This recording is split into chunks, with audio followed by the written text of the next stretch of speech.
I just wanted to apologise really quickly if the audio is a little quiet. I was talking quietly because I was self-conscious that nurses may be outside my door. Turn up the audio and I'll speak louder next time. Thanks, guys. Hey. So I look a hot mess and I feel a bit awkward. But a few people suggested that I do this. I thought I'd give it a go. Whether or not I actually upload this, I don't know. But we're gonna try. So the reason I look like this is that I am in the hospital, and I have been in the hospital now for 61 days. So heading into the 3rd month. If I keep looking this way, it's because I'm next to an amazing view, which I will show you, and there's so much going on, it keeps catching my eye. So today is Tuesday the 26th of April, and I came into hospital on the 25th of February. I'm currently in my 3rd hospital of that journey. I'm going to start by telling you how I ended up in hospital. My close friends and family know the full story, but yeah, I'm going to try explain it best I can. Some bits are a bit hazy, as you will find, and you'll find out why.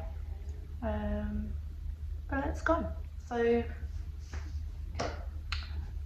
January and February were very stressful times for me.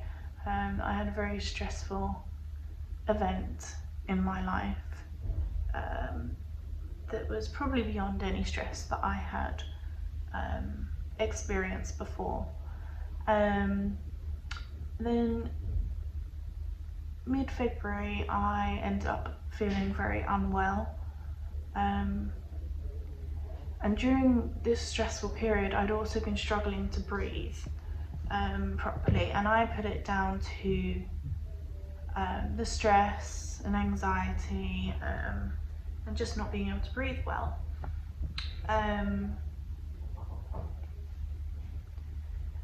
I fell unwell and I was poorly for 2 weeks leading up to going into hospital, and I started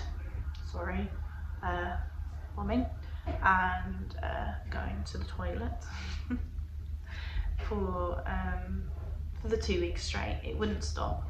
I contacted the doctors on multiple occasions, but because of COVID I couldn't go see them physically, and they were just telephone calls. I mentioned the breathing, it's down to anxiety. You know, I mentioned the sickness, and they kept saying, oh, wait a few more days, wait a few more days, it'll go, it'll go. Then my breathing was getting increasingly harder. I remember climbing the stairs in the last few days before hospital, and I was really out of breath. And I remember one day I did it while speaking to my dad on the phone, and he's told me since that when he got off the phone he sort of said to his partner, my stepmom, that he was really worried about me and that I didn't sound right at all. And I might get emotional in certain parts of this.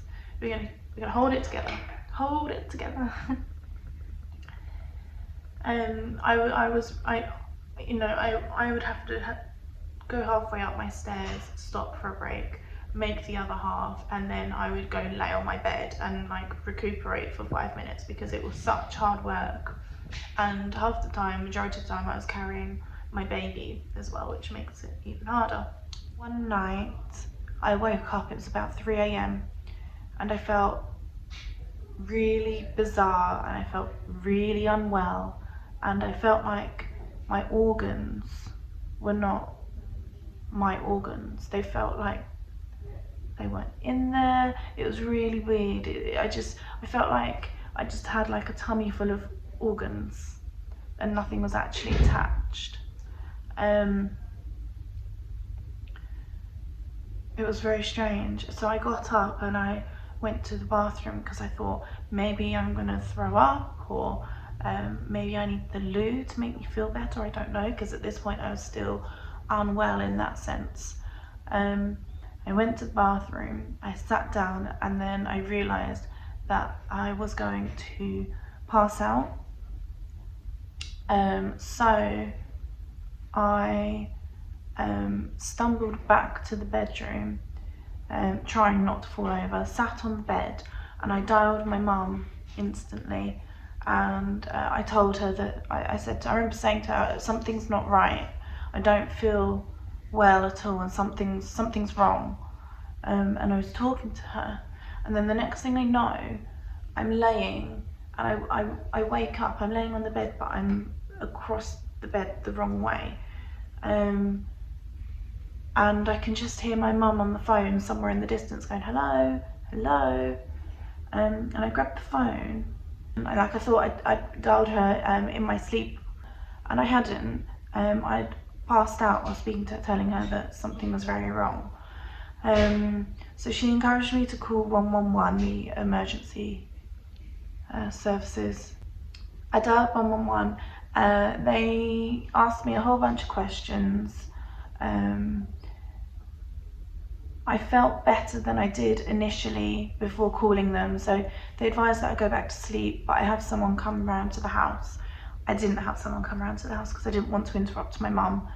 But I went back to sleep. I knew I could call her if necessary again. I got a call from my doctor, and I think he'd been told off by 111 because all of a sudden he called straight away, and he was like, oh yeah, I just wanted to get you to come in so I can give you a checkup because you've been unwell.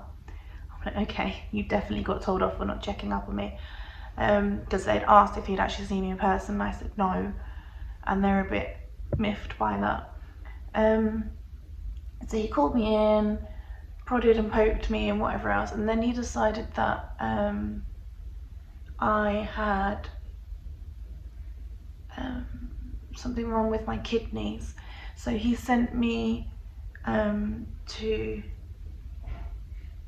the hospital with a note to say that I needed to be checked. So I went to A&E, and then in A&E I had doctor's note, I was pushed through, I was very unwell. I said to them, you know, he thinks I have a kidney problem. They poked and prodded me, and they said that actually they thought it was my liver, and that they were going to get me a scan, etc, etc. So while I waited for that, they did bloods, they put me on a drip because I'd been ill for 2 weeks straight and barely eaten or drunk much, because I couldn't hold anything inside me. And then I went and had my scan. First scan, nothing. They had to do a deeper scan, so sent me for a second scan. And the second scan, they came back and said that my whole torso area, so my heart, my lungs, and kind of towards my belly were full of fluid.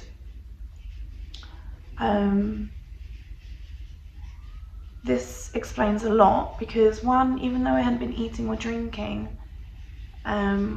much, and I'd also been getting rid of everything that was within my body, I'd been putting on weight, which was really strange. It didn't make sense to me. Now it makes sense because my body had been filling up with fluid. I was also really bizarrely bloated, and then that night when I thought my organs felt like they weren't attached, it must have been because I was so full of fluid that, not that they were floating around inside me, but it obviously just made everything feel really strange. And so this fluid was crushing my heart and my lungs because there was quite a lot of it. And this is obviously the reason why I had been unable to breathe properly before I came into hospital. And what they also discovered is that I had a small hole in my heart. Now, I don't remember much from this point. What I know from bits and pieces that others have told me is that I deteriorated quite quickly. I think I was put to sleep. I vaguely remember being told I was going to be put to sleep and crying about it, because I've never had anything medical in any way apart from giving birth to my baby, and I did that naturally apart from gas and air. So I've never experienced anything medical. So yeah, a bit upset that I was going to be put to sleep. It was a scary thought. And then I know that I deteriorated quickly. A team were called in from a specialist hospital who deal with heart and lungs. They asked my mum for permission to do whatever it takes to save me. She said yes, because at this point I was dying.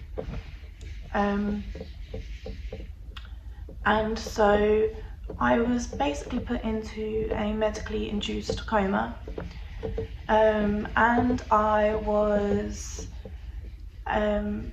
put on a life-saving piece of equipment called ECMO, and ECMO goes through your legs. I mean, I don't know all the technical details to it, but I know it goes via your legs and replaces the function of your lungs and heart, and it works on behalf of them because yours aren't working. And so that's what happened, and I was taken to Harefield Hospital, where they cared for me while I was in the coma to try repair my body, try remove fluid, try figure out what was going on. In that time, I also had a lot of blood clots within my body. I now know, I recently found out that I had one on the brain, or two in the brain, I don't know, one in the heart, some in the lungs, some in my tummy, blood clots everywhere. I also recently found out that I had blood clots in my left leg, I believe while I was in the coma or asleep, and my left leg turned blue, and they had to operate and pull the blood clots out of that. Oh, I also suffered a stroke, a mini stroke as well, and 2 mini heart attacks while asleep. So to save me from being at risk of goodness knows what with all these blood clots, things being important things, arteries being blocked, they gave me a blood thinning drug, which is called heparin. It's quite common, it's quick acting. Put it in me to try help save me. Now, I was in a coma, so I couldn't tell them obviously anything that I was feeling or experiencing, but they realised after a couple of days that I had an allergic reaction to the heparin. And what's the opposite of thinning blood? Making blood clots. So my reaction to heparin was actually to have more blood clots, more clotting made. So not only was my own blood clotting and it had turned thick and sticky and weird, I now had the extra clotting on top of this. They saved me. Here I am. I was told about a week later after waking up, maybe a bit more, that there was a point that they didn't think I would make it. And someone has since told me that ECMO, although is amazing life-saving equipment when it's needed, not many people survive it. And I've looked at the stats of this, and it's true, it's quite a low survival rate. And maybe not even because of it's a risky procedure, but you know, the people who are put on it are dangerously sick in the first place. So I survived ECMO also. I was in the coma for 3 weeks, and after I woke up I was very, very high on goodness knows what. I suffered severe nightmares during my coma, constant nightmares, and when I woke up and I was high on whatever, I was seeing things and I was still living those nightmares while awake. So in the time that I'd been in the coma and I'd suffered all these things, I lost all my mobility, and I could barely talk initially as well. I received the best care, and I went through physio and all sorts of things to get me back, get me back moving and well again. And yeah, that's kind of the main start of the story. So since then they don't know what happened to me. They now know that something attacked my body. They don't know what. They've done every test they possibly can and they have no answers. All we know is that they know there's scarring on my heart, and so from that they know that something attacked my body. My blood is still thick and sticky, and I will likely be on blood thinners for the rest of my life. The hole in my heart, actually they think was there since birth. It's quite small and I live a healthy life, so nothing has ever bothered it, and you know, nothing's ever happened to me, so it was never discovered until now. In the future that's likely to be closed. Now I have the blood issues. It's highly likely that I'm going to have a blood clotting disorder, though I have a test to confirm this in about a month's time. The main life-changing thing that has happened in this process is that my left hand wrist filled with blood clots, and they did surgery to pull the clots out, but my body was very stubborn, and every time they removed clots it instantly refilled with more clots, and they couldn't stop it. The procedure to pull these clots out was meant to take 30 minutes, and they spent 13 hours trying to save my hand and trying to stop it, and it wouldn't, which I'm grateful for them putting in that amount of time to try and save my hand. So as a result of this, my hand is dying, and there's nothing we can do. So it's a waiting game. I got distracted by a boat, so we're waiting to see exactly how much of it dies, survives, etc. So then they know what exactly will need to be done in the amputation. I'm obviously praying that I don't lose all of it. I'm just waiting to see what my dead hand does. So that's where we are.